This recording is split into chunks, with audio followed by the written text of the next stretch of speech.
With the highest GDP on the African continent and a population of over 21 million people, the city of Lagos is home to major African and international corporations. Over the past decade, this megacity has become one of the busiest commercial hubs of Africa and has seen many businessmen flourish. Africa is a home to about 617 million young people of working age, and the number is expected to rise to 1.6 billion by 2060, effectively turning Africa into the world's largest workforce. This young human capital has the potential to drive transformative growth across the continent. Harnessing the ingenuity and creativity of African entrepreneurs to create jobs and generate wealth is one solution to spur innovation and development on the continent. I'm from Ghana. My business is in the IT sector. And I'm a fashion designer from Nigeria. And what we do, we replace candles and kerosene by making solar lights affordable for the people who are living in Madagascar.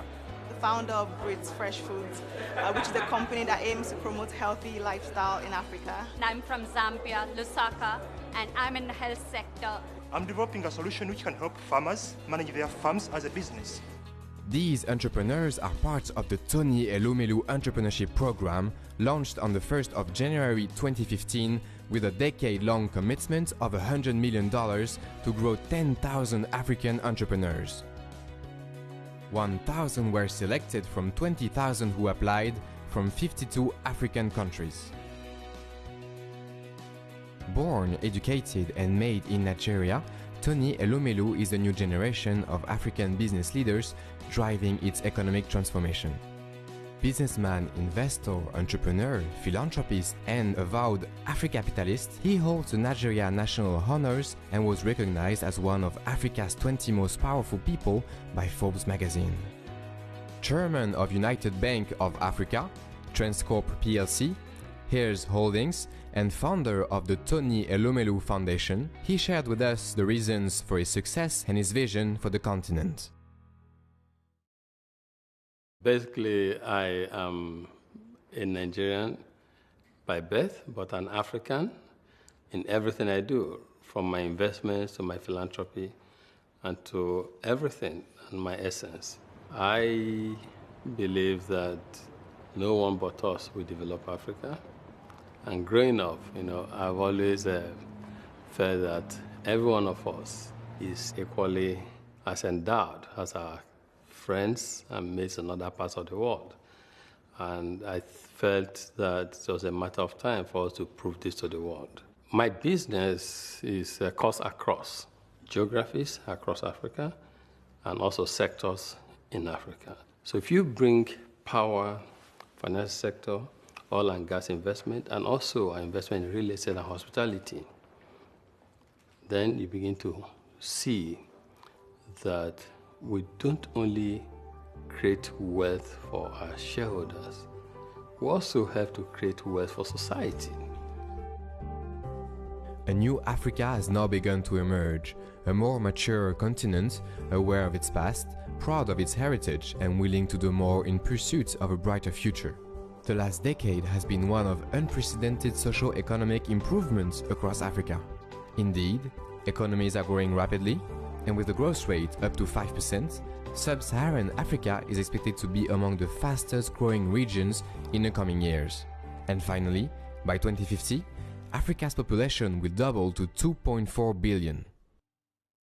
Africa is a land of opportunities. People in Africa are so warm, embracing, friendly, and they want to progress. They want the best things in life as their counterparts in Asia and America and Europe.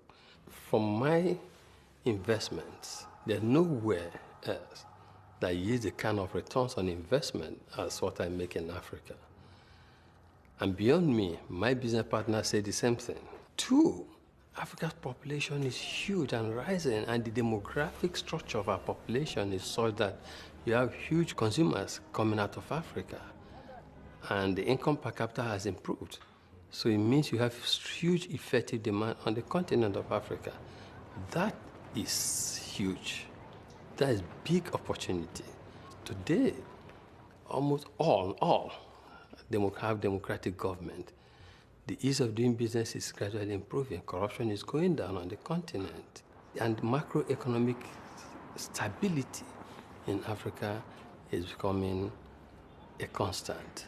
So, indeed, Africa is rising. And that is why to the Tony Elumelu entrepreneurs, I say to them, there's no better time than this moment to be and become an entrepreneur in Africa.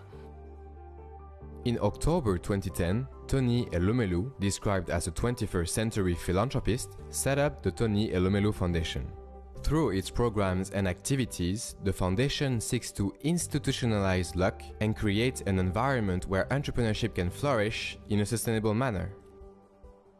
My vision was to help empower the next generation of African leaders. Government is to set the right environment, but the private sector must take lead and take charge. Having been an entrepreneur myself, let me help to create more. That is the whole driving force behind the Tony Elumelu Foundation. So I'm looking for people who are hardworking, who believe in, they might still be learning about being emotionally intelligent. I'm a student myself. Who believe in integrity beyond just the dictionary meaning of the word, is knowing that if I give my word, I'm going to keep it. I'm going to just exceed expectations. I will blow out your mind when I'm delivering. Who are resilient and who believe in synergy, that I do not exist on my own, but there are other people within the space that I need to work with to deliver superior value. Then we also want people who believe in Africa. The foundation had been doing a number of things. We had done what they call the AMIC program, where we were bringing students in business schools across the world to come and have some kind of experience in businesses, in small businesses in Africa. We've done several things. We make donations to the best students in certain disciplines in the universities. In April 2014, Parminder Vir OBE was invited by Tony Elumelu to help structure the Tony Elumelu Entrepreneurship Program. Parminder is an award-winning film and television producer, expert in media investments and emerging markets. When I arrived, Mr. Elumelu was thinking that we should give $10,000 as a grant. So one of my first things was also to really change the mindset. Entrepreneurs don't need grants, they need investment. They need to know that you as an investor, an angel investor, a family or a friend are taking a risk with your capital in their enterprise. Yeah? So the word seed capital investment or a non-returnable seed capital investment was introduced. Entrepreneurship is teachable and learnable. I totally believe in that.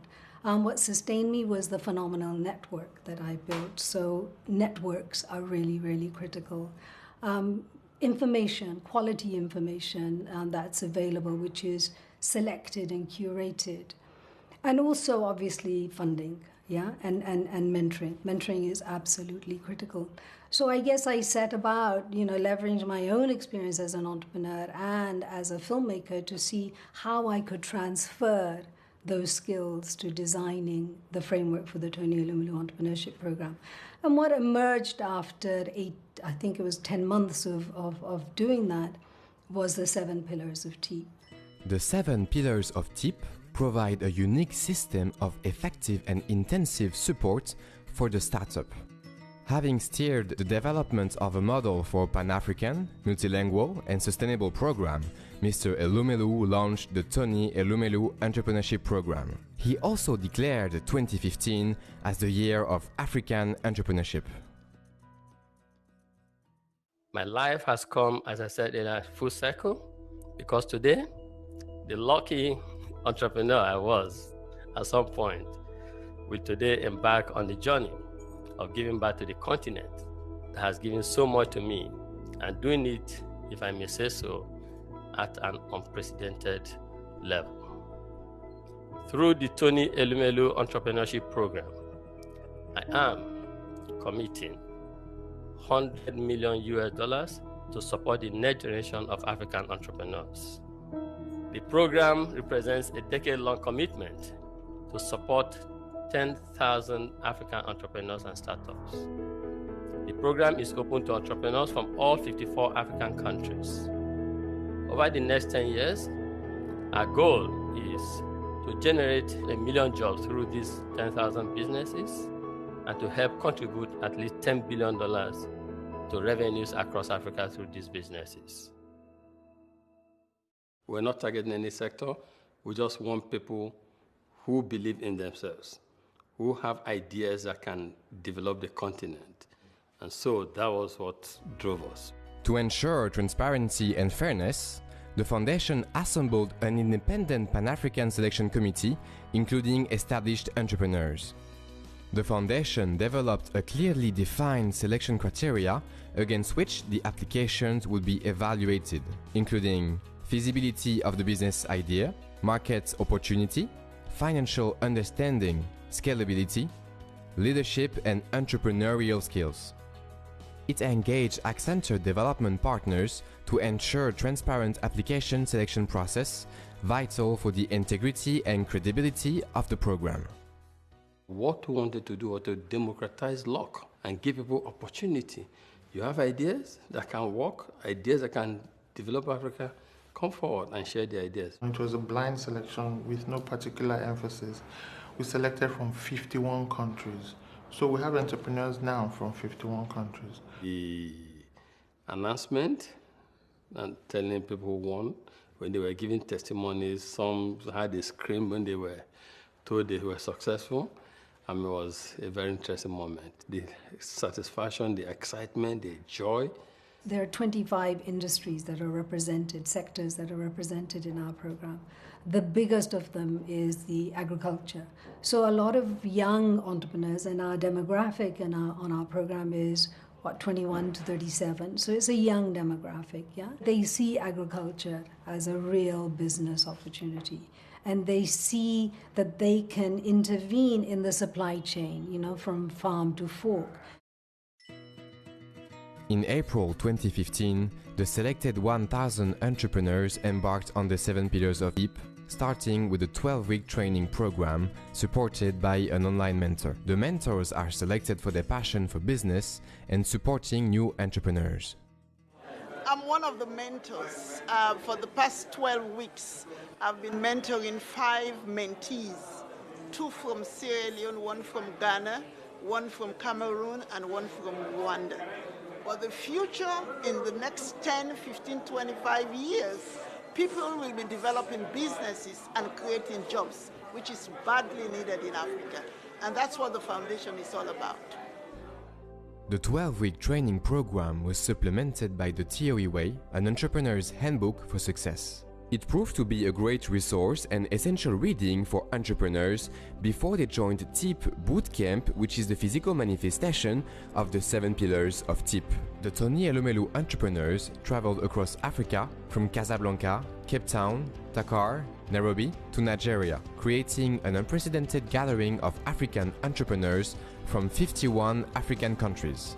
For many of the entrepreneurs, the TIP Bootcamp was the first opportunity to meet each other, network, and build cross-border business partnerships. I was a bit skeptical because I'm like, 1,000 people, the logistics is going to be horrible. But so far it's been good, and I've met amazing Africans. I've met some amazing people from Morocco, Mauritius, Burundi.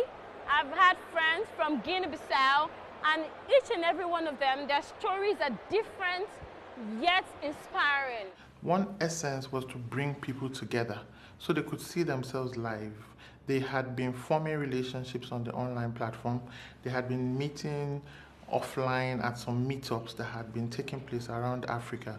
But now bringing them together created such a synergy and an energy that we think would increase inter-African trade, would increase sharing of ideas. The beauty of boot camp was that you didn't quite know who was who. So a lot of us wore TIP t-shirts. So whether you're a journalist, whether you're working or you're an entrepreneur, and so it really enables interaction. The program included interactive sessions with successful entrepreneurs, inspirational speakers, business and political leaders. We are here supporting and enabling and empowering entrepreneurs. Failure for you is not an option. For Africa does not need a renaissance or merely to rise in order to achieve her potential. She requires nothing short of a revolution. And you, the entrepreneurs, are the soldiers who will lead it. Entrepreneurship is a long-term journey.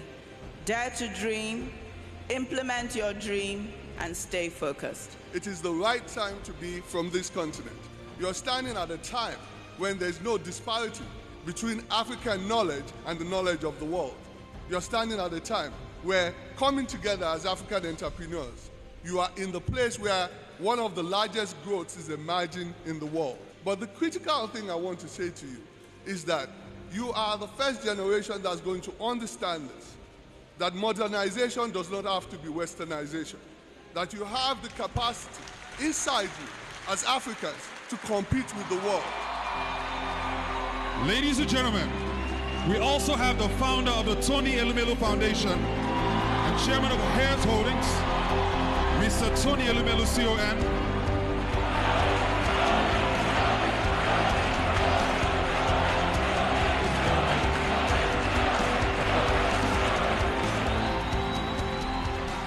The highlight of the TEEP bootcamp was a surprise appearance from the Vice President of Nigeria, the Prime Minister of Benin Republic, and the Governor of Kaduna State, who all spoke on the importance of supporting entrepreneurship across Africa. As you pursue your ideas, when someone says, "This is impossible," reply with 2 sentences. 1, nothing is impossible. 2, impossible only takes longer. With your values, creative values, and this conviction that people is everything, more important than capital, people and their knowledge, people and their ambition. I have not a dream. I have not an expectation. I have a certainty that you are the winner. Tony Elumelu's initiative goes beyond creating entrepreneurs. He has shown by this project that social entrepreneurs, that is, creating opportunities for others using commercial methods and strategies, is fundamental to development. I want to charge you all, in your own little ways, to become like little Elumelus, doing your own bit to create opportunities for others. Africa indeed today stands ready to seize the future. I say so because of you, young entrepreneurs who are here. Your creativity, innovation, talent, and most importantly, strength of character is our future. Let me say how extremely proud I am of you all. I'm sure that your countries and our continent will be safe in your hands. Congratulations, and thank you very much. After being inspired by enthusiastic officials, the entrepreneurs then listened to women private sector leaders.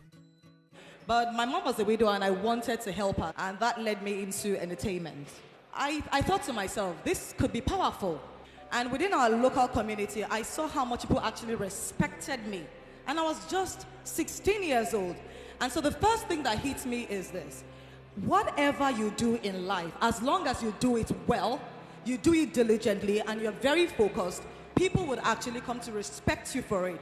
The white gaps are those spaces in our society that exist, that need to be filled, and it's about making sure that your passion and your purpose meets with the white gap that you've identified. I think as an entrepreneur, cash flow is king.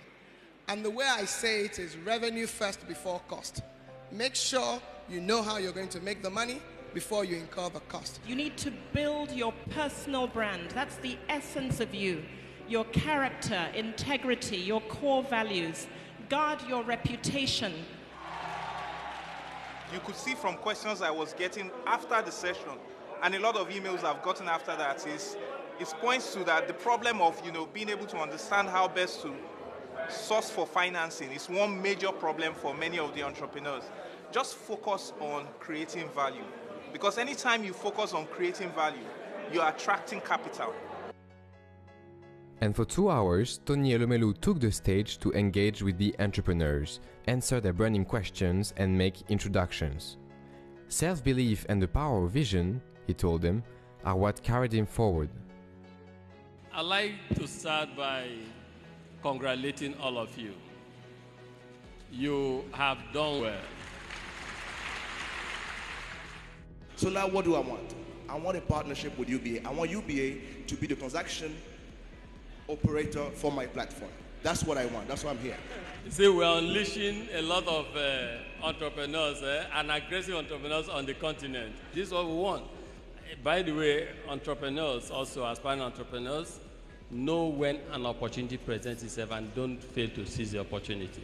The CEO UBA Africa is right here. Come and meet him now and take his card immediately.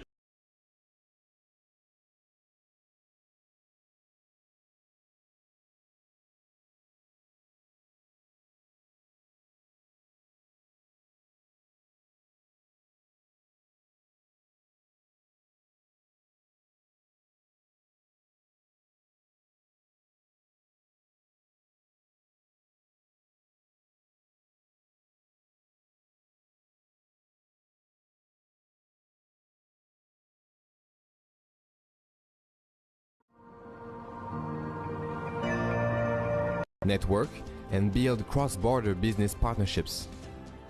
I was a bit skeptical because I'm like, 1,000 people, the logistics is going to be horrible. But so far it's been good. And I've met amazing Africans. I've met some amazing people from Morocco, Mauritius, Burundi. I've had friends from Guinea-Bissau. Tony Elumelu's initiative goes beyond creating entrepreneurs. He has shown by this project that social entrepreneurs, that is, creating opportunities for others using commercial methods and strategies, is fundamental to development. I want to charge you all, in your own little ways, to become like little Elumelus, doing your own bit to create opportunities for others. Africa indeed today stands ready to seize the future. I say so because of you, young entrepreneurs who are here. Your creativity, innovation, talent, and most importantly, strength of character is our future. Let me say how extremely proud I am of you all. I'm sure that your countries and our continent will be safe in your hands. Congratulations, and thank you very much. After being inspired by enthusiastic officials, the entrepreneurs then listened to women private sector leaders. But my mom was a widow and I wanted to help her, and that led me into entertainment. I thought to myself, this could be powerful. And within our local community, I saw how much people actually respected me. And I was just 16 years old. And so the first thing that hits me is this: whatever you do in life, as long as you do it well, you do it diligently, and you're very focused, people would actually come to respect you for it. The white gaps are those spaces in our society that exist, that need to be filled, and it's about making sure that your passion and your purpose meets with the white gap that you've identified. I think as an entrepreneur, cash flow is king. And the way I say it is revenue first before cost. Make sure you know how you're going to make the money before you incur the cost. You need to build your personal brand. That's the essence of you. Your character, integrity, your core values. Guard your reputation. You could see from questions I was getting after the session, and a lot of emails I've gotten after that, it points to that the problem of being able to understand how best to source for financing is one major problem for many of the entrepreneurs. Just focus on creating value, because anytime you focus on creating value, you're attracting capital. And for 2 hours, Tony Elumelu took the stage to engage with the entrepreneurs, answer their burning questions, and make introductions. Self-belief and the power of vision, he told them, are what carried him forward. I'd like to start by congratulating all of you. You have done well. So now what do I want? I want a partnership with UBA. I want UBA to be the transaction operator for my platform. That's what I want. That's why I'm here. You see, we're unleashing a lot of entrepreneurs and aggressive entrepreneurs on the continent. This is what we want. By the way, entrepreneurs, also aspiring entrepreneurs, know when an opportunity presents itself and don't fail to seize the opportunity. The CEO UBA Africa is right here. Come and meet him now and take his card immediately. Okay, so just make it quick, short questions. My name is Ahmed Abbas from Egypt. From I had Egypt? a dream, yes. I had a dream to connect with our African brothers and sisters, and you have made this dream come true. Right from the very beginning when I applied for TEEP, people kept asking, this is a private person, so what's the catch about this? There has to be a catch. Somebody cannot just come and start investing this kind of money in an entrepreneur without there being some kind of catch to it. There's nothing, no hidden hand in what we're doing. Simple, I believe by my economic philosophy of Afro-capitalism, that the private sector has a role to play in developing our continent. But in our environment, we have stifling conditions. Access to finance, seed capital, ease of doing business, mentoring. And to me, it's about legacy. It's about you all. Imagine, just put yourself in my position and working in my old age at 80, for instance, and I visit Zambia, and someone says, I own this financial institution, or I own this manufacturing company, I own this. Do you know how I started? So I said, no, I got $10,000 from a certain man from Nigeria called Tony Elumelu. That's how I started. That's my ambition. And just to sit back and watch a room full of 1,000 entrepreneurs from 51 African countries was awesome, was mind-blowing. This is a mother of African entrepreneurship. And then to watch the entrepreneurs across, cultures, across boundaries, across different political, different histories, connect with each other. There are moments in your life that you will never ever forget, and that was the moment.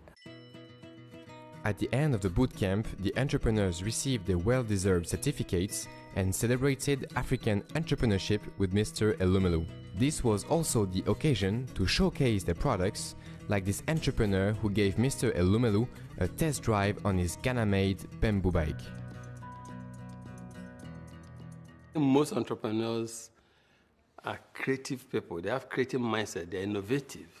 Those who dare to dream and who dare to innovate in Africa should have the opportunity to prove their innovation. And that is why we have $10,000 for these 10,000 Africans to help prove their concept and prepare them for bigger scale financial support. We don't give because we see it as a moral burden to just give charity. But we want to give people because we want to uplift them. We want them to be self-reliant. We want them to be fishermen. We want them to do what we are doing. We want them to prosper in life, become successful. And I'm blessed that I have a very passionate and equally committed board of trustees members. My wife is a member of the board of trustees. I'm hoping to see, if possible, as close as possible to 100% success in the businesses, so that at the end of the day we have hundreds, millions of successful entrepreneurs. The Tony Elumelu Foundation recognizes that one of the key challenges facing Africa's entrepreneurs is the state of the enabling environments in which they operate. Therefore, in addition to providing direct support to select African entrepreneurs, the Foundation's research and advocacy arm is developing policy using TEEP data. Based on this research, the Foundation produced its first original report, Unleashing Africa's Entrepreneurs, Improving the Enabling Environments for Startups. This report speaks directly to over 20,000 entrepreneurs across Africa. That's huge. I don't think there's any other report out there that can boast of our data set. And so I think this report is unique. Our main focus really is to position the foundation as the authority on entrepreneurship on the continent. And we arrive at that position by doing focused research, engaging with our entrepreneurs and other stakeholders in the ecosystem, and also engaging with policymakers who affect the enabling environment for entrepreneurs. So when we arrive at this research, we then connect with other stakeholders to engage them on the findings in order to create the right environment for entrepreneurs to flourish. Not content with launching the biggest entrepreneurship program on the continent, Tony Elumelu is leveraging his convening power to engage African leaders, policymakers, stakeholders, incubators, investors, and the Tony Elumelu entrepreneurs on the value of supporting African entrepreneurship. Introducing these entrepreneurs, Tony Elumelu entrepreneurs, to the presidents, and seeing the presidents engage policymakers and directing them to improve their policies. It is so wonderful, so satisfying.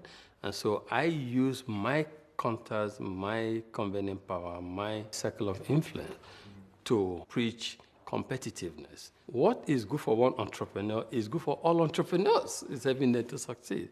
And so for me, the greater impact is not just on the 10,000 Tony Elumelu entrepreneurs, but the whole ecosystem of entrepreneurship in Africa that we're helping to touch, to galvanize, to prepare, to push. I mean, it's wonderful. And these presidents are listening, which is good.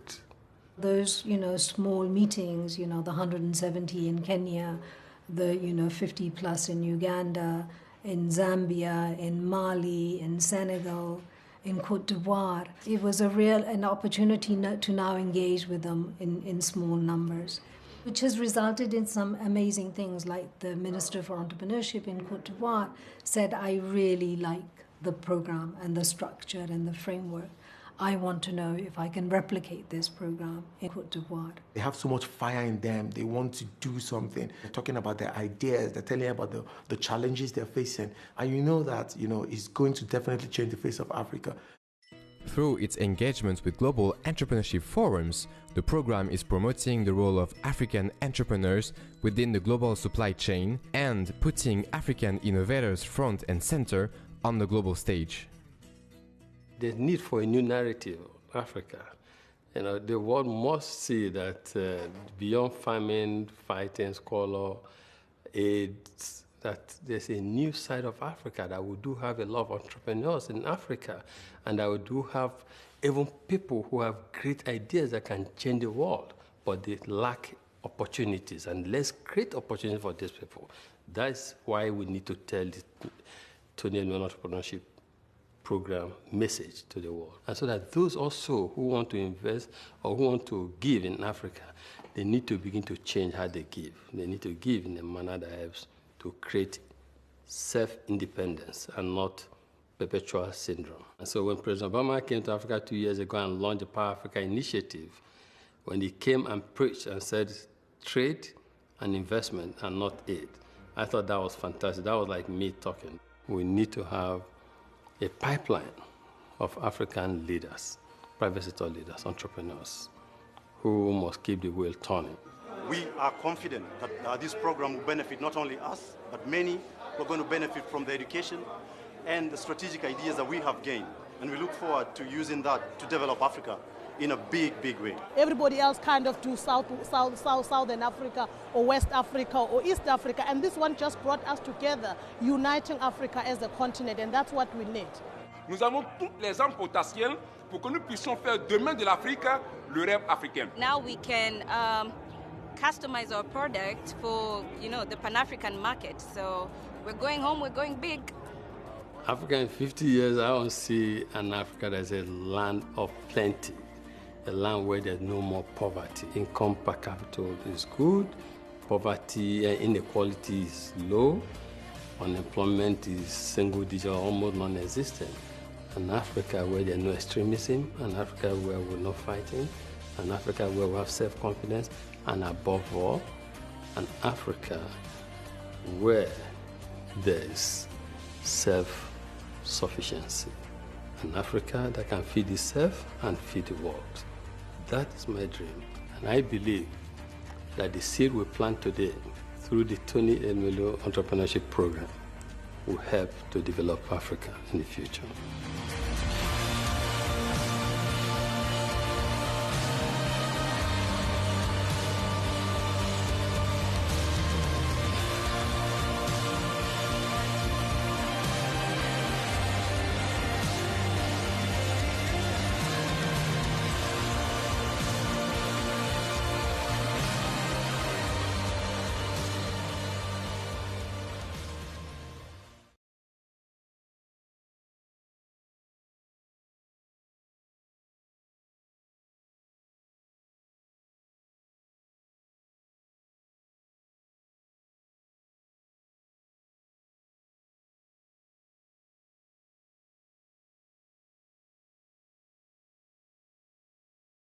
Hello,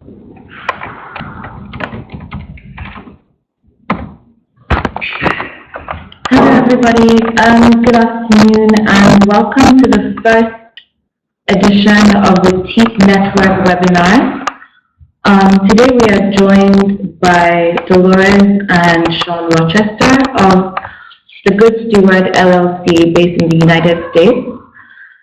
They will be discussing sales optimization and management for startups. It's a very exciting topic, and we hope you all will benefit a lot from it.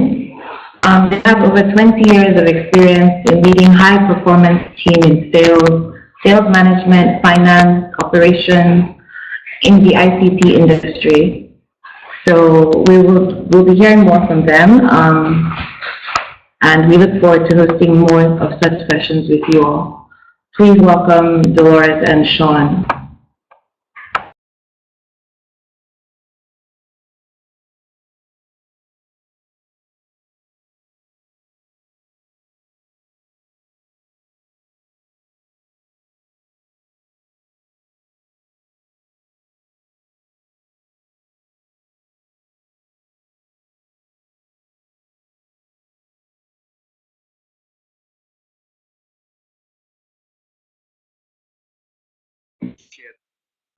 Empowerment, and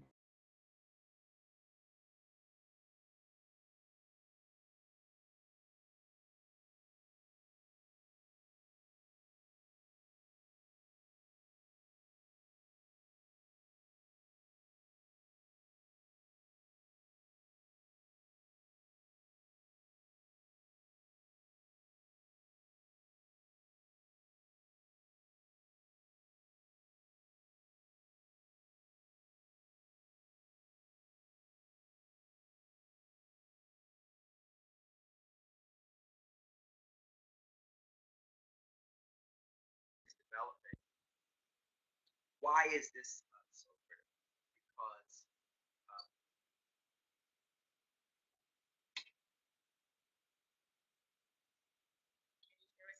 can you hear us now?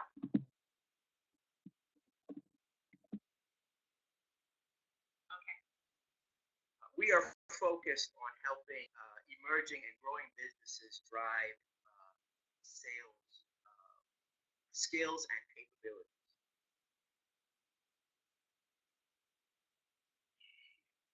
We'll start over. We had a little bit of sound and technical problems.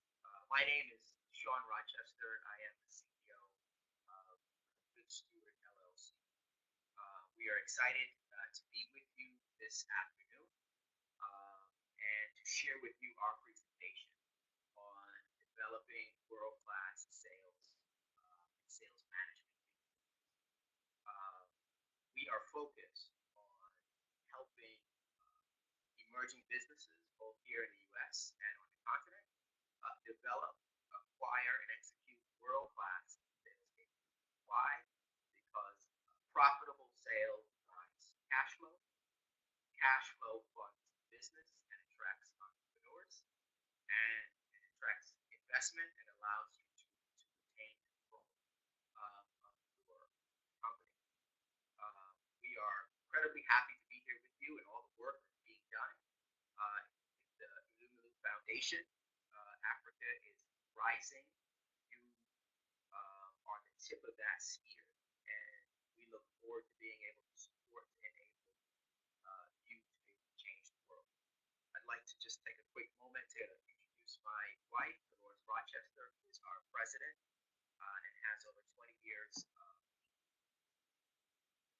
sales capabilities, has sold over $1 million of sales in the IT space, cutting across a multitude of industries which you probably see in bio and write-up. He has a chemical engineering degree from Brown University, an MBA from the University of Chicago, a master's in material science from RPI, as well as a sales certification from Harvard School of Business.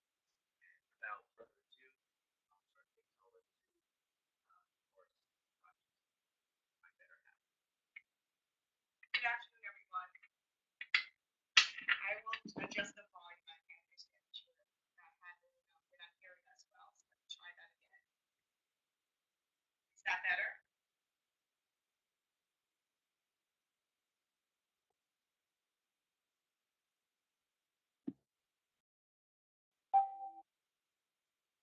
volume better now? It's still very low. Okay, I'm going to talk much louder than I normally do. Thank you all for your time. I am excited to have the opportunity to speak with you. Okay, I'm excited to have the chance to speak with you. As Sean mentioned, I've had the opportunity of over 20 years selling, and one of the biggest and most enjoyable part of that is the thrill of the chase, so to speak. So as we go through this presentation today, I certainly want to encourage you to ask questions, and I will try to address as many of the burning questions I know audiences like yourself will have. I'll start by saying that selling is, when we go through this presentation today, selling, irrespective of the market, irrespective of the geography or the industry, there's some fundamental principles that remain true. Value selling is critical regardless of where you are. How do you handle objections when you're dealing with a potential client? Preparation for your meeting. Those are all fundamental principles that really don't change. The industries, the geography, and the market is the nuances that really inform how you prepare for those things. So as we go to today's presentation, and I often talk to people who are established companies are, some of you are 1 to 3 years in. One of the things that's always top of mind for them is sell. When we ask them what will you need help with, the first thing is more sales. So when we walk through the pitch today, we're going to talk about those basic principles and also the potential for you to be able to understand how to apply those things to your respective industry and geographies. Just make sure there aren't any questions. Okay, absolutely. Where do I want to start? I want to start by looking at a Harvard Business Review study that informs 8 types of sellers. And why am I starting here? As sellers, it is important, and as entrepreneurs, oftentimes you don't have a team, you are the team. And when you are a seller, you need to understand what type of seller you are and why is that important. What the Harvard Business Review revealed was that of all the sellers out there, only 9% are considered experts. What does that mean? Expert means that they're able to prepare efficiently for clients. They're able to translate the value of their product or offering to what the customer needs are. Expert in the sense that they're able to transition from a social discussion with a client to closing the sale. So those are the things that they're able to do in a very seamless and effortless way. But by contrast, that means 91% of sellers are just not expert. They have areas where they are just not very good at. And it's important for us to understand as sellers where we fall, because then that gives us the opportunity to maximize our strengths and fortify our weaknesses. Let me give an example.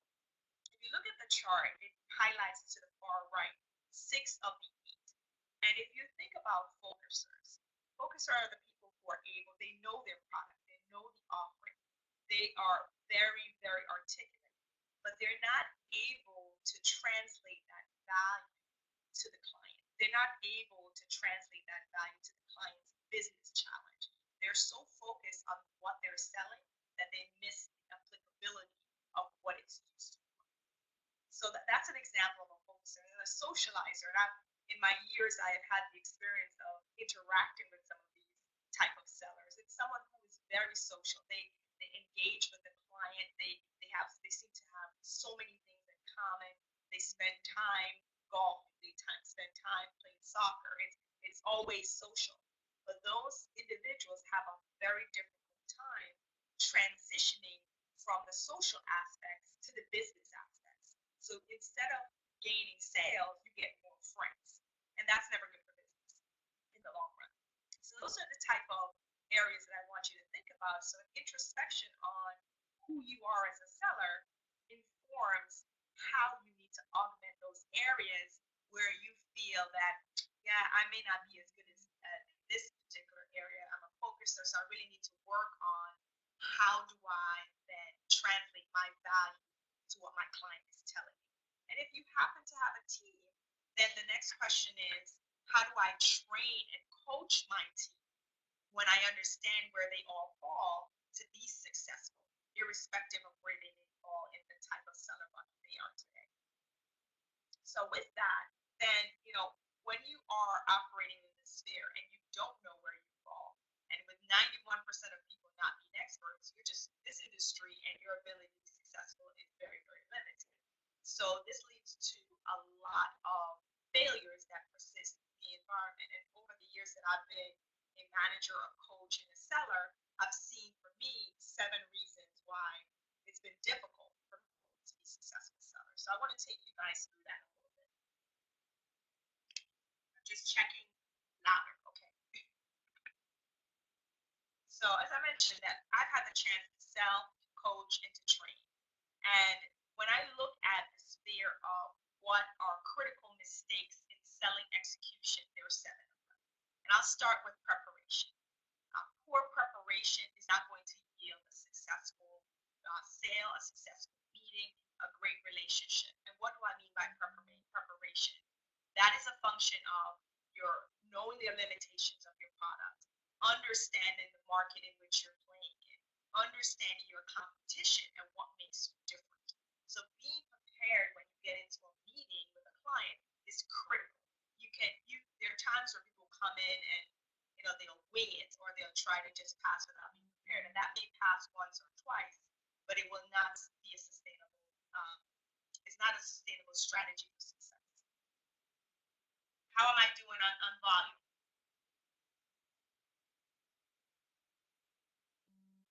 Okay.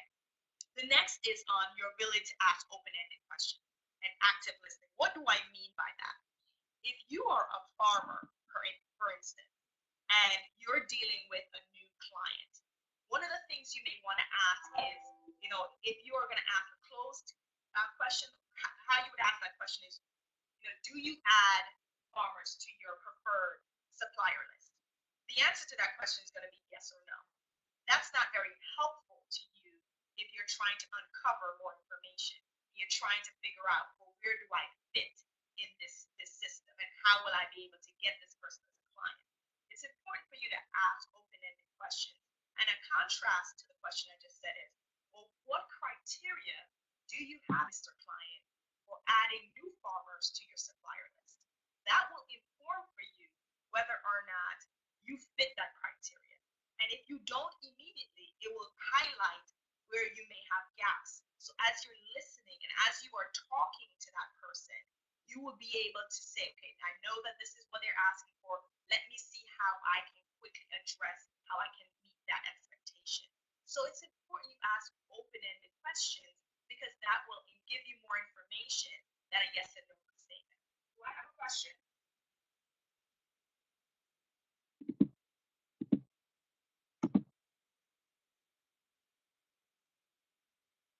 Okay. All right. So the next thing, when you do ask these open-ended questions, then the next thing that's challenging for most people is follow-on questions.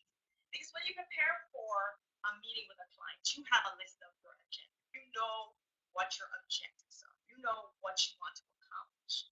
The good and bad in having that information, for some sellers, they allow that to stifle the conversation. And what do I mean by that? So you have asked the question to the client of, what is your criteria for adding farmers to your supplier list? The follow-on question to that should be, well, if that's your criteria, well, what is the frequency with which that you do that? And, at what point do you make those decisions? How long does it take for you to make that decision on a new addition?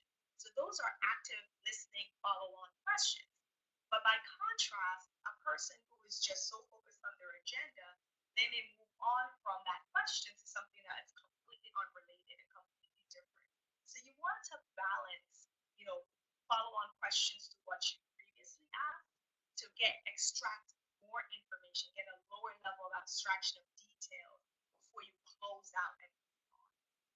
So follow-up questions are critical because not only does it tell the client you're listening, but it gives you more information than you probably would expect to get.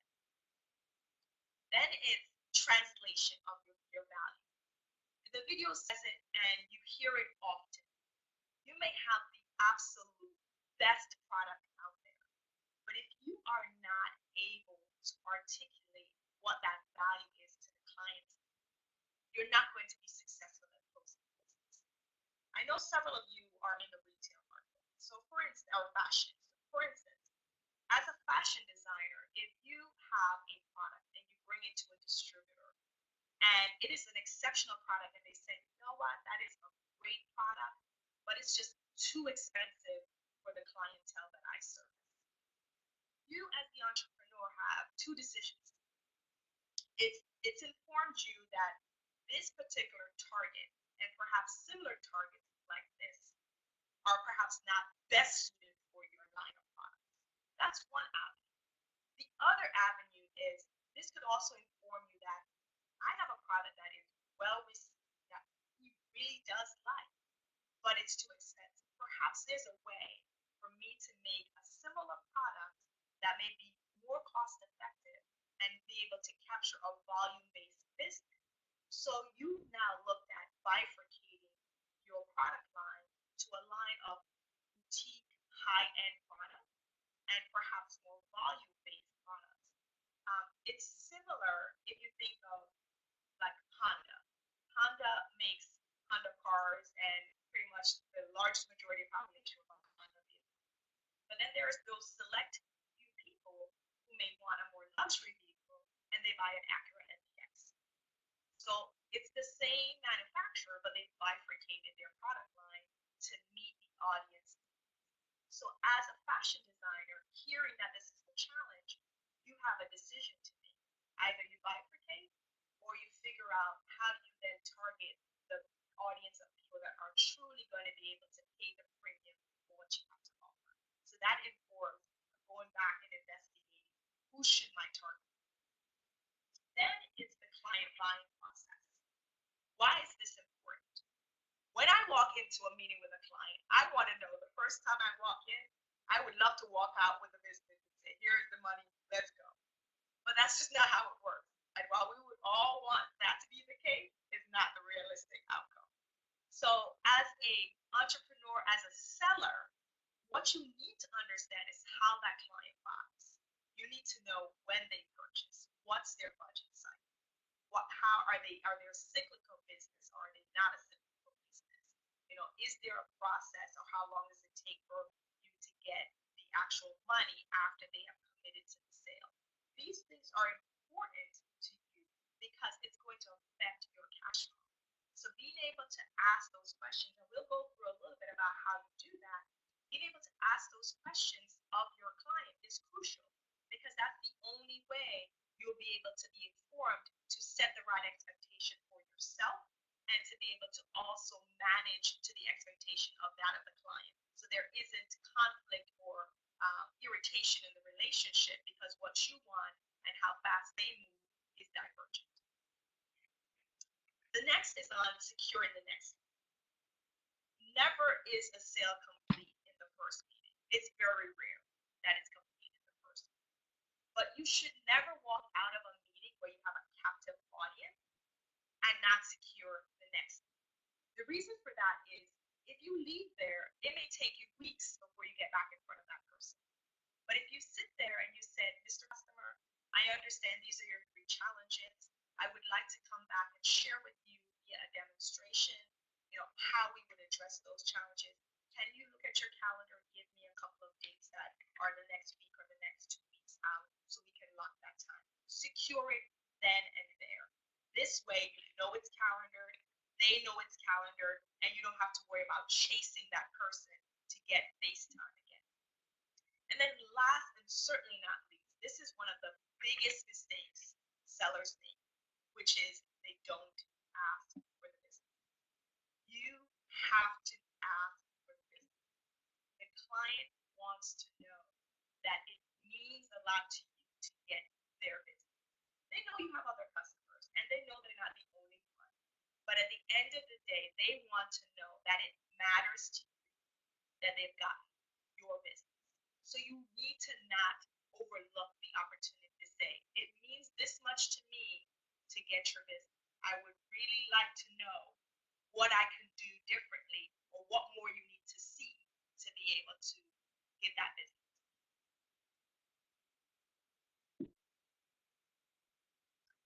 Great question. The question is, how long should a sales pitch take, and what are the key areas to cover, and what the time should be? That's a great question.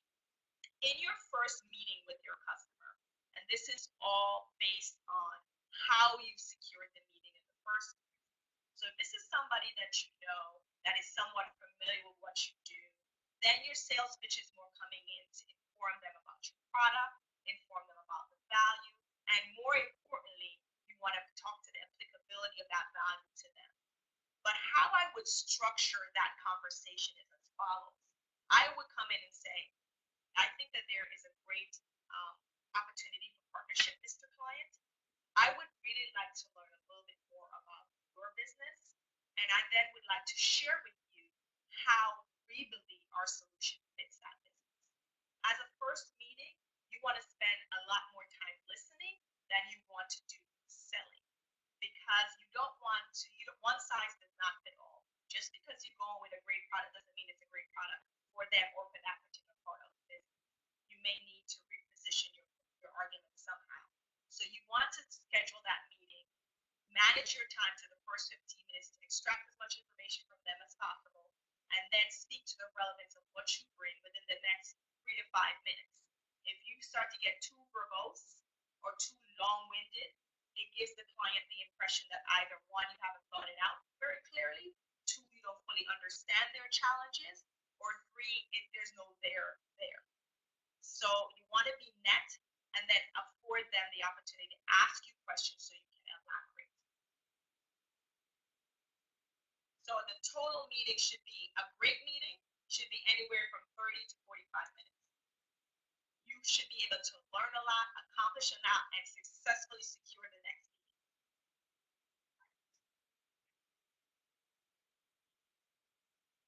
How do you select a distributor for your product? Now, knowing your market, we are going to go through this a little bit later in terms of how you segment your market. What you do need to do, if you are a farmer and you are selling to wholesale distributors, you need to understand, firstly, if there's any geographic constraints to your ability to reach these people, right? That's one consideration. The other thing is you want to understand whether or not your product is a product that is new to them, niche to them, and or it's one of many of the same type of products they already have, right? Because that will determine how easy or difficult it is for you to position your product for that distributor. Then you want to find out, and this may seem common sense, but if you have a relationship with any of those distributors, that's your low-hanging fruit. What do I mean by that? If you have a relationship, that's one that is easy for you to go in, easier for you to establish a rapport, easier for you to be able to accelerate the sales cycle. So don't be afraid to look at your network when you have picked out the first top 10 clients you want to go and target to say, who do I know in those clients? What connections do I have? And then be able to go back and position it. Then to be able to go back and position and say, okay, this is who I'm going to prioritize. Everybody that I know of these top 10 that I have contacts, I'm going after them first. And I'm going to leverage those contacts to get those leads. These next 10, these are great prospects. They're right in my geographic proximity. They make sense. They look like either they have these products or they need these products, and I will know how to position them. That's how you would kind of figure out or distill your initial scope of clients to target. And that iterates. It changes over time because you learn as you go if that's not a right target or if you may need to cast a wider net. So there are a couple more questions. I'm going to keep going because I think that there are a few more questions that will be answered as we go through the presentation. So if I may defer those for a minute, and if I don't get to them, then I will address them at the end.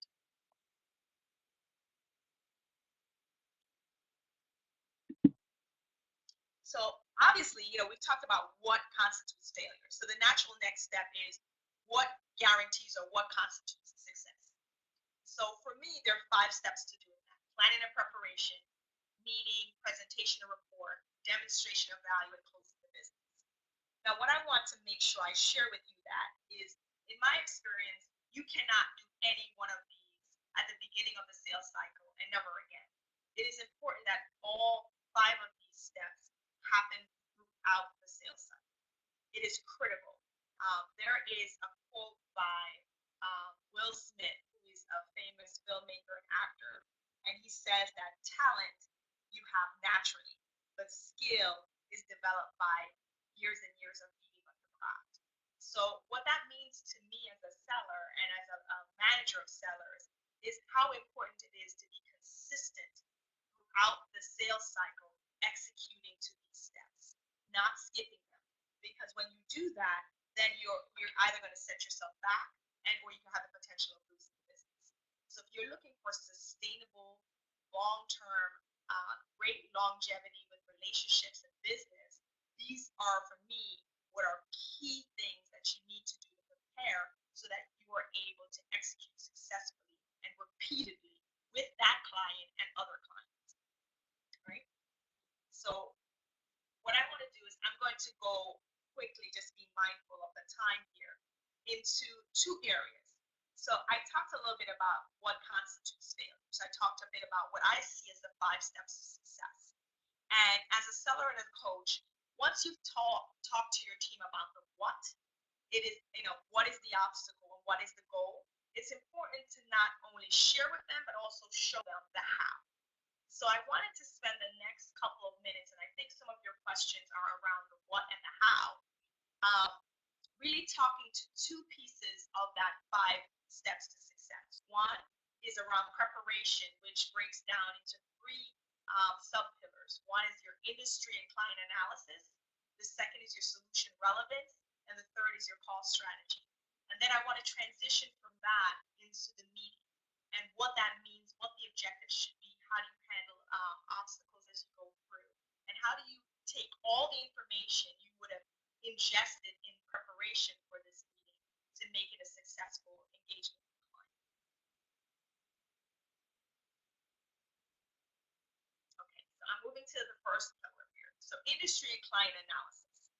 Now, one of the things that I want you to think about when you look at your client set, several of you are in the agricultural space, several of you are in fashion and retail space. When you look at your industry and your client, it's important for you to ask yourself a couple of things, a couple of questions. Now, some of this, because many of you deal directly with consumers, an organizational analysis may not seem relevant to you, and that's totally okay. But when you're dealing with perhaps larger institutions, that proves to be of importance. And why do I say that? I'm going to start there because we talked a bit about network and using that as your lowest entry point to gain some credibility and leverage relationship. If you know what the organizational structure is, who is sitting where within an organization, and you have contacts, use those contacts. Call them and say, this is what I'm trying to do. I realize that you're in the company. Would you be able to broker a meeting for me with this decision maker? Because, this is what I would like to speak with them about. And even enlist that person to share with you information about the culture of the environment, information about how business is done, and information about the person they're going to meet with so that you can be prepared to engage and quickly develop a rapport with that person. Okay? So, but many of you deal with consumers, and in which case an organizational analysis may not be relevant. However, an environmental analysis and a market analysis is crucial. And why do I say that, right? Take, for example, an environmental analysis. As a farmer, bitter cola is one of many products that grows pretty predominantly there. Now, what I understand is it is very difficult to germinate that product. But everybody knows from the bark to the fruit to the seed that it has great medicinal properties. It has great medicinal properties. Why do I bring this up under the context of environmental? Because a few years back, when there was an Ebola breakout virus in West Africa, bitter cola was being harnessed as a medicine to address that virus. So if you were a farmer at that point in time, manufacturing or growing bitter cola, your product would be high demand. And that's because of an environmental change that is driving.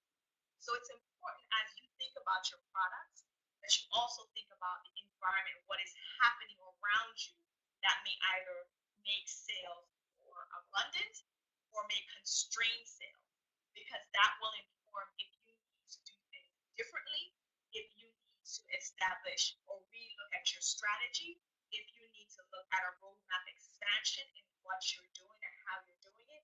That will inform those decisions. And it will also inform if this is a short-term thing that you need to adjust for or if it's a longer-term impact. So environmental analysis is critical. Then your market analysis is equally as important. This is where you have to look at, who's the consumer, who am I selling to, and how do I stack up relative to the competition, other suppliers, and other substitute products that are out there. And this is where you have to ask, what is my value creation in this ecosystem? What value am I creating? So this is why it's important as you talk to industry and client analysis. I think one of you asked about, well, how do you figure this out? This helps inform targeting.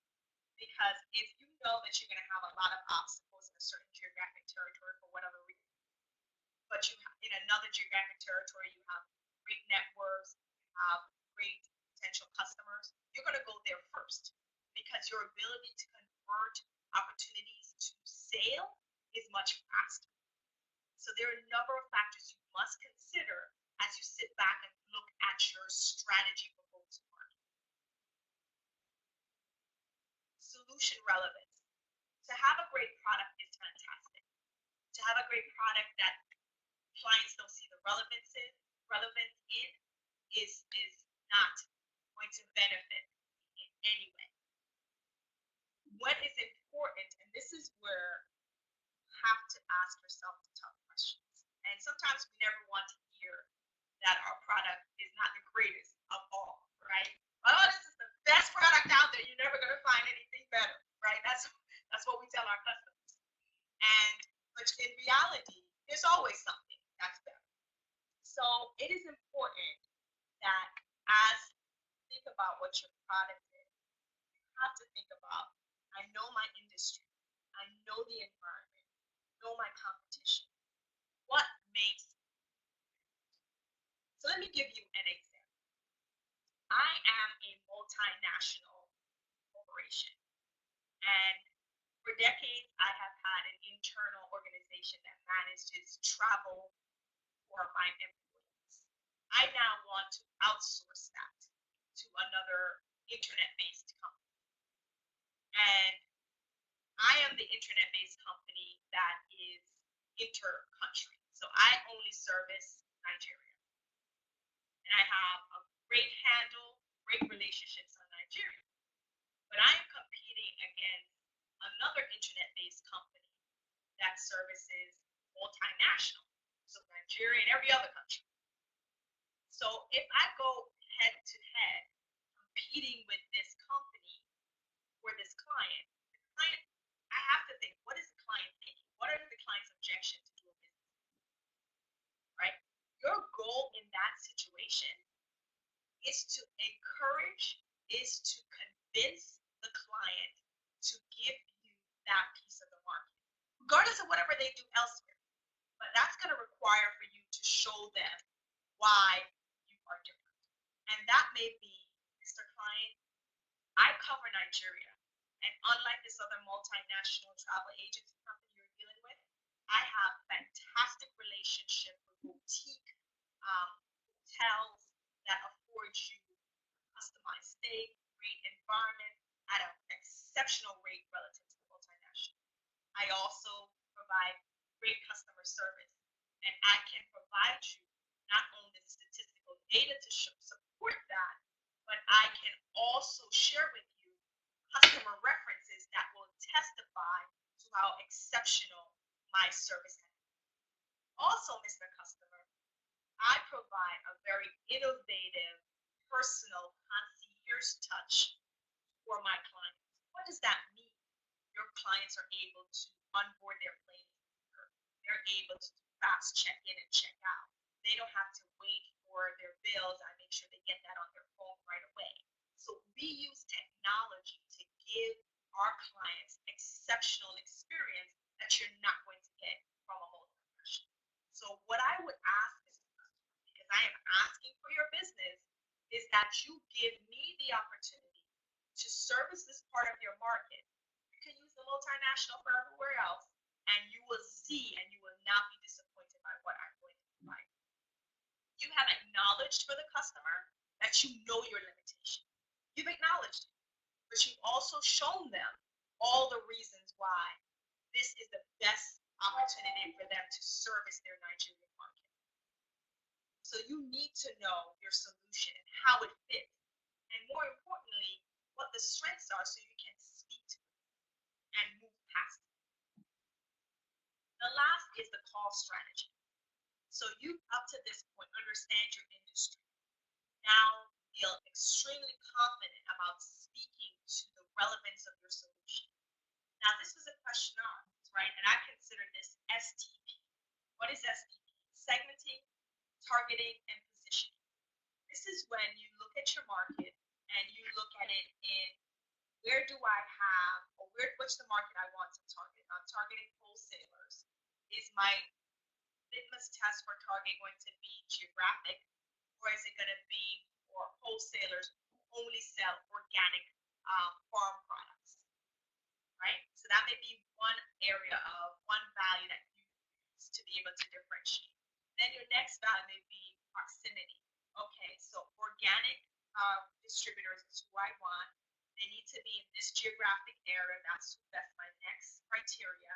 And they need to be looking for new suppliers consistently. So those are the three things.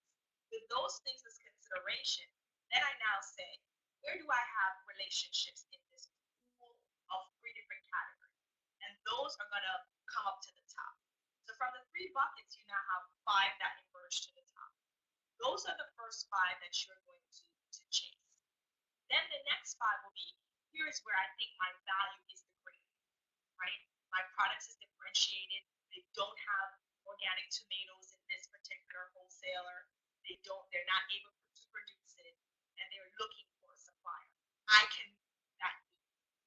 And here's the third. I am right next to where they are. They can get their produce real time. Speed and access to that end products is very important to them, and I can supply that. So those are the things that help you to start. So you start with a larger pool, then you filter down further. And as I said before, you iterate. You have to iterate because it never is sales bulletproof. It's never just, automatically going to hit a bullseye. Sometimes you have to take a step back and say, okay, I've tried these 3 things and it didn't work. Why didn't it work? What do I need to change? Is it that my target is wrong? Is it that my strategy is wrong? Is it my approach and what I'm saying? What is it? So this STP model is one that you need to remember you're going to iterate. Now the message. The message is crucial. Now, to know your solution is absolutely critical. To understand its relevance and how that shifts from place to place is also equally as critical. In the example I gave before, organic is important to one wholesaler. So you want to speak to the fact that how much your farm is an organic farm, how much effort and labor you put into it, why you feel that why you're so passionate about it, how this helps you to increase the production of your crops, etc. If you find that the next person is about, how quickly they get the produce, your message is, I'm an organic provider. You can guarantee you're going to get the best product from me every time. But guess what? Because I am only 3 miles from you, you can get it on demand. If you call me and say you are out of tomatoes, I can get you those tomatoes in 20 minutes. So the message is not different as much as it changes depending on who you're talking about or talking to meet the need of what they're saying is your challenge. Lastly, this is how you pull it all together. You're in informed about your space, know the clients you're going to meet with, you are confident about your product, know it is the best thing out there, and you know what your limitations are, and so you are ready. As we transition to the meeting, here is where it all comes together. So this is what, as they call, game time. This is where you have to put your active listening. This is where we talked about asking questions. A question was asked before. I always like to start with the client telling me about them. As much as I have done my homework, I want them to speak about their business. They know their business better than I will ever know, even with all my research and preparation. So to hear them speak gives them the airtime is great. And what that does is it gives you a couple opportunities to ask probing questions, which will then say, oh, wow, this person really does understand my space. The question they're asking tells me that they really understand my business. So immediately that person feels like, wow, this is somebody I want to do business with because they know my business and they want to understand my business as much as it's important to me, it's important to them. Get them to talk first because that helps you figure out how do I adjust my messaging. What is important to them? How do I use my active listening? Mr. Customer, I heard you say these things challenges. Well, I am so happy to have the opportunity to speak with you today because I believe we can address all three challenges. And I want to spend a few minutes now sharing with you how I can do it. So have them speak first. Give them the time they need. And if it's a 15-minute meeting, be mindful of that time. Because some customers can talk for a long time, but you need to always have your elevator pitch be no more than 3 to 5 minutes. In 3 to 5 minutes, you should be able to get somebody to understand what you do, why you do it, how it's different and better, and why they should be interested in talking to you. Those are the 4 things you want to accomplish. So if you have 5 minutes left after he's talked or she has spoken for the entire 15 minutes of that or 10 minutes of that 15 minutes you have, then your goal is to get those things out and ask for the next.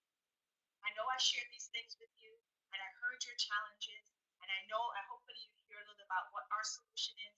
I think it would be great if I have the chance to come in next time and really elaborate further on what we have to offer, how this really is going to solve your needs, and then we can establish how we would progress.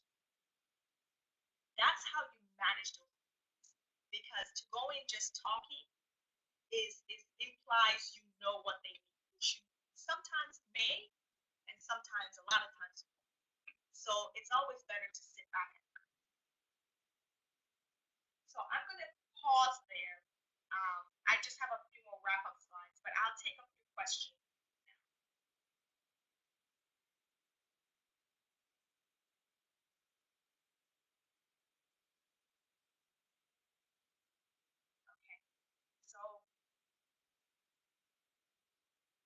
So let me answer the question. The question is, what happens when one uses social media or other online sales letter which involves no physical meeting? How possible is follow-up herein? Great question.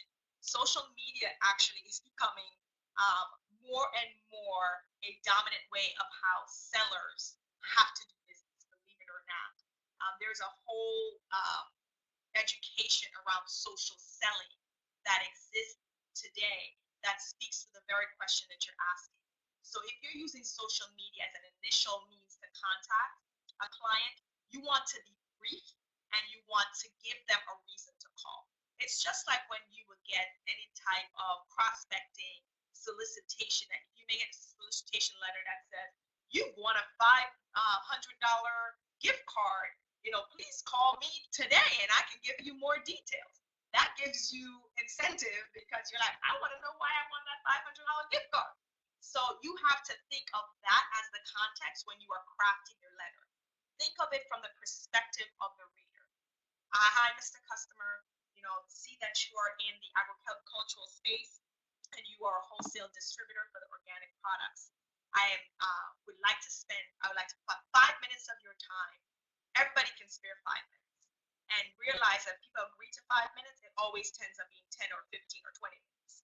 That's when you know it's going to become a great conversation. But to ask for 5, it's always seemed like it's not giving much, and they'll accept that. Just need 5 minutes of your time to tell you why this product is going to be, why our products are going to be fantastic. We're now in another competitor of yours and it has increased its volume of sales. We believe we can do the same for your wholesale business as well.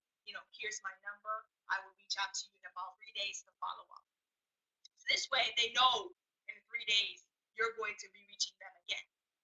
But you have to follow up. You can't say in 3 days you're going to follow up and not follow up. That is not a good protocol, because that will tell that person you weren't serious.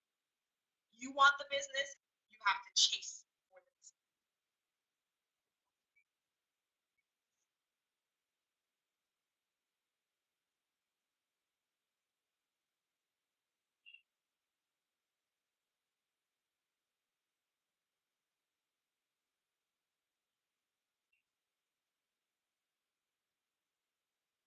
So the question was, and I make sure I understand, I'll read the question. I want to make a sale to a client, and the services I offer, I realized he was asking me to make models for the services.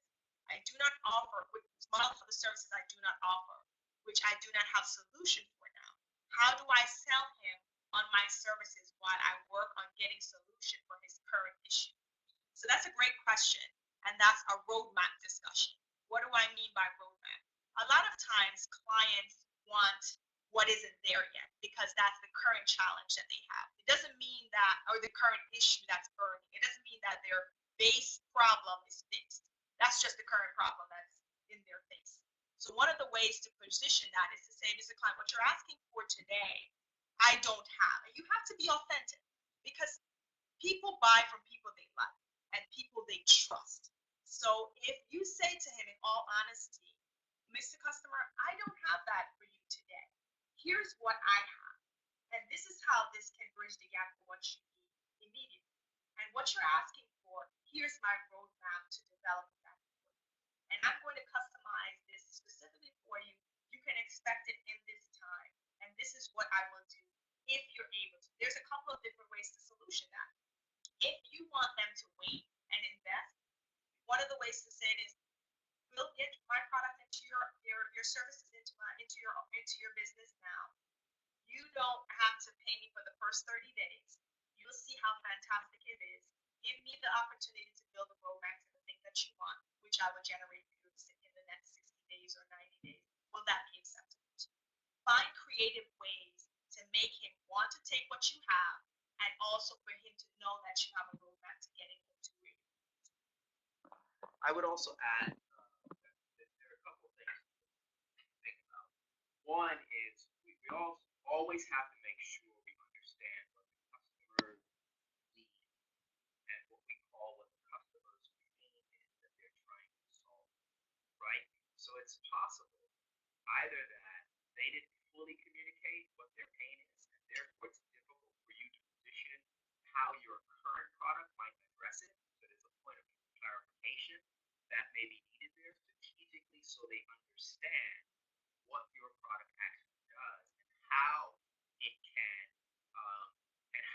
it can address your issues and your concerns. I just wanted to double back on a point about successful meetings that I really want to reinforce. I want everyone to kind of take away. It's very, very important that you understand who you're meeting with and what issues and concerns they have.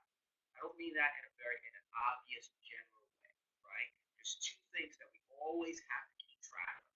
Number one, what is the pain? What is the issue that a customer is trying to address and they need to resolve, right? That allows us to position our solutions directly to it. The second thing I want you to be very cognizant of thinking about is who has the budget, right? And who is making the decision on when that budget is going to be spent and how it's going to be spent. Because if you're talking with a person who's dealing with the current problem, but they don't have the budget to act on your solution, they may love your solution, but now they need to go and convince the person who has the budget, which may be their boss or it may be someone in another area or another department, that this is a great idea. So now you are transitioning into making that person your advocate, right? Which is very, very important. It's when the person has the pain, but they don't have the money or the budget to make the decision, but they love your product, you are in a situation where you are enabling an advocate. They want to help you because helping you helps them. Now you have to empower them with the words, with the proof points, with the data to be able to support their case when they take it before the person ultimately has the budget. It's a very, very, very critical issue that many sellers don't fully understand when they're in the room, right? It's an enabling point within your meeting. So I just wanted to double back and say that. Well, that's a great clarification and a great explanation. The other thing that I wanted to share with you a little bit about meetings too is, and this may seem obvious, but all too often I've seen my sales representatives not adjust to this. You need to conform to the style of the person you are presenting to. What do I mean by that? If the person is very formal in their positioning and how they are interacting, you need to be very formal. If the person is very relaxed and somewhat laid back, not that you become too relaxed, but you need to not be too what they consider here stiff. You need to be more relaxed as well. So you mirror the body language and the temperament of the person that you're dealing with. Because what I've found is if there's a contrast there between the styles, it can make the meeting awkward. So something to just keep in mind. And that just requires you as a seller to be very aware and to be very engaged, to pay attention to those things that are not being said by the client as much as the things that are being said. Body language speaks volumes if you learn how to read it and understand it. There are times I'm with clients and the client may not say anything, but I could tell there was either a question or there was an objection. And then my question would be turned into, like, do you have any feedback or comments on this? Just seems like you may have had a question or objection. Want to hear what that is so we can address it. That's a way to get them to convey it because you're reading their body language. So that is critically important, which means you can't be a focuser where you're down in the paper trying to talk about your products and you're missing everything else that's happening around you. You have to be engaged and engaging with the person that is there. And just be authentic. People like people who are genuine. You honestly just need to be who you are and know that that is okay. And just not and be truthful about what it is that you have to offer. Because what can be more damaging? Nothing can be more damaging to a successful and sustainable relationship than when a client feels that their trust was taken advantage of or that you liked. So that's important. Let me see what additional questions there are. We're a couple minutes over. I just want to say I just want to double back on a few things that are vitally important. Number one, what experience and what a number of reports have shown is that selling is hard. We understand this. Most people, no matter how they dress and how they look, struggle with sales. Even people who have been in the business for years and years and years, right? Formal studies have been done, and we've shown a little bit about it in the beginning of it, that the vast majority, only 8% of sellers are at expert level. The vast majority, 2/3, aren't even effective sellers. Selling is challenging, right? Developing excellence is about doing small things well every single day and building on that. So that's why we wanted to emphasize the rudiments of selling, the foundational piece, the idea of active listening, which is repeating what you've heard to the person so you are clear. Because one of the number one problems is that people come up with solutions for problems that customers don't have, right? And that can be very challenging for customers because it feels like they're not being heard. It feels like we're not listening to them because we prioritize what we want to sell and not what their needs are. Fundamentals, rudiments are really, really important. The idea of asking not closed questions. You don't want to ask yes and no kind of questions, right? You want to ask open-ended questions. Why? Because it gives you greater insight into the decision-making process, into the budgeting process, into the political process, into what other needs they may have that you did not even know coming into that meeting. That expands the possibilities for the business that you can do with that customer. Again, people struggle because of the fundamentals. You can have a wonderful attitude. You can be a very friendly person, right? But you may struggle to close the deal if you don't have command of your product and, more importantly, how that addresses customer problems and pains in a time frame that they are looking for, right? People buy from people that they like and that they trust. And your highest position is where you become a trusted advisor, a go-to for this particular kind of problem set, right? And this is where we're trying to go. We're trying to move people from past being, from just having sales ability to having sales eminence by being focused on the fundamentals, by doing small things well every single day, right? And by developing those world-class capabilities over time. We have seen thousands of salespeople have interacted with them. Many have worked for us. Many no longer work for us. And the idea is to demystify it, right? As much as you hear it, sellers are not born. Sellers, their skills, they are developed because they are environments that encourage the proper development of their skills and capabilities. And we want to ensure that you have access to this information because as Africa rises, it's going to be because of the efforts that you guys are doing and countless of your other peers. You are tip of the spear to not only to help Africans rise, and it is already rising, but also to change the world through your efforts and your accomplishments.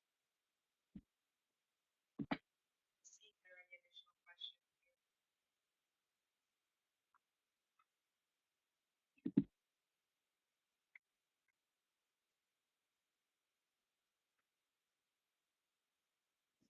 Okay. How are we on time? Can we be on time for a couple more questions before I wrap up?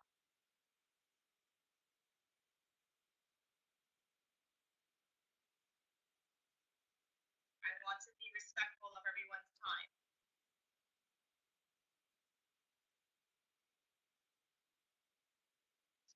Okay, so I'm going to, and before I move into our closing slides, I do want to say a couple of things. If there are questions that do come up after this webinar that we can be of help in addressing for you, by all means, please feel free to reach out to us.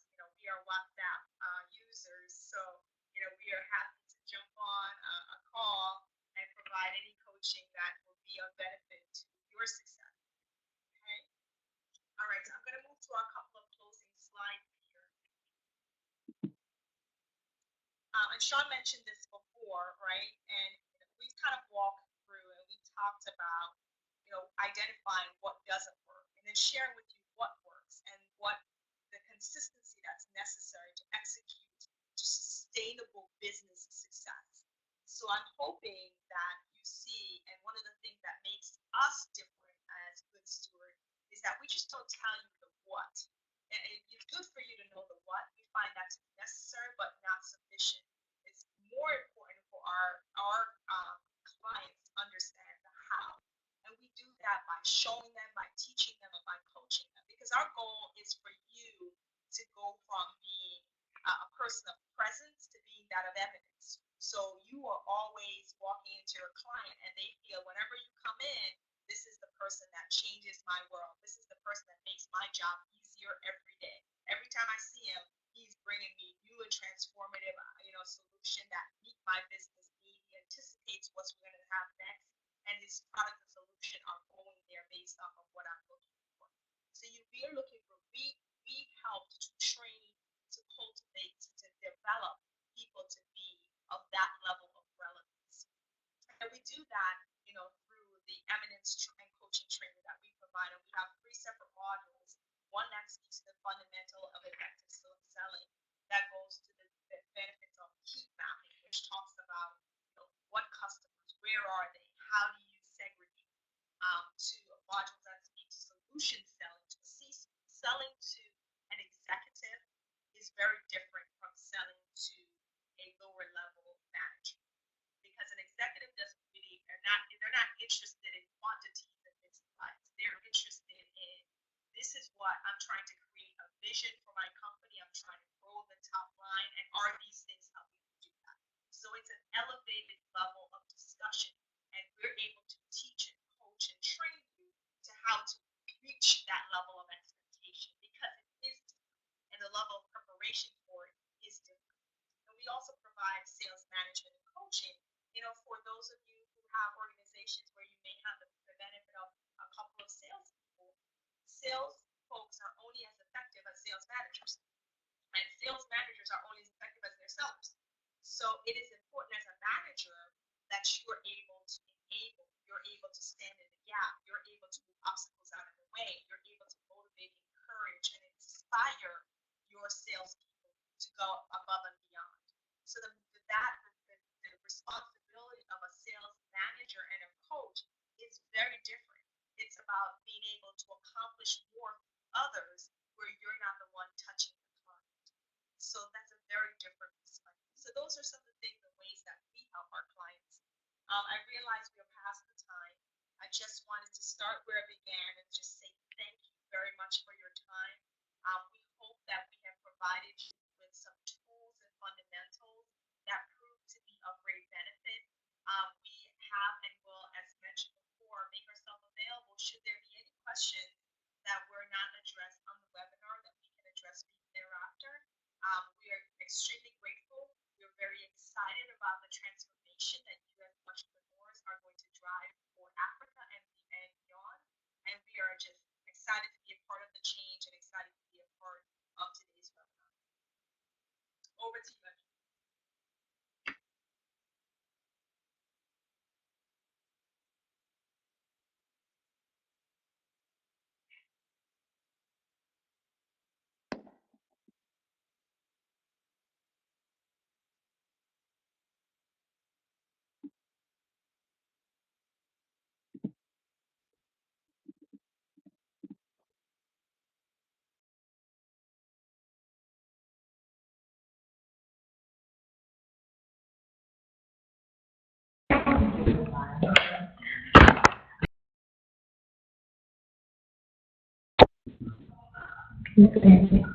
Hello, everyone.